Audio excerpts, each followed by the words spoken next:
Nouveau budget de crise au Conseil général d'Indre-et-Loire. Conséquence de nouvelles augmentations pour 2013. À commencer par les tarifs des transports fil vert. Le ticket passera de 1,80 € à 2 €. Le pass annuel pour les scolaires de 120 à 130 €. Côté fiscalité, là aussi une nouvelle hausse, plus 1,5% de la taxe foncière sur le bâti. Les propriétaires vont devoir payer un peu plus cher. Avec des dotations de l'État qui sont en gel, des droits de mutation qui sont plutôt orientés à la baisse, avec un secteur immobilier atone. Donc ces 1,5% sont absolument nécessaires pour ne pas prendre de risques budgétaires. Non, c'est 1,5% plus 1,8% de réévaluation des bases. Ça veut dire que c'est 3,30% que les contribuables vont payer en plus par rapport à l'année dernière.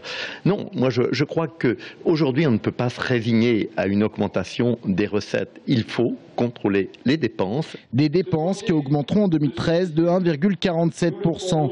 Pourtant, au Conseil général, on indique avoir renié certains budgets. Le sport, la culture, les dépenses de personnel. Ce sont en fait les dépenses sociales comme le RSA ou l'APA qui sont en forte hausse, plus 2,43%.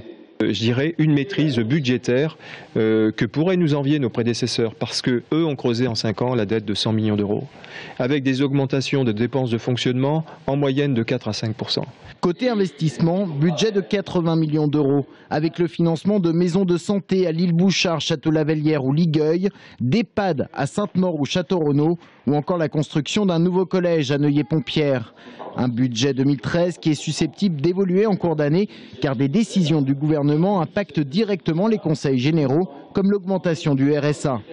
Dans la période de crise, un effort de tous est demandé. Les collectivités locales doivent participer à cet effort, mais une clarification des responsabilités et des financements est évidemment nécessaire. Une clarification qui devrait intervenir lors de l'acte 3 de la décentralisation, actuellement en discussion entre l'État et les collectivités locales.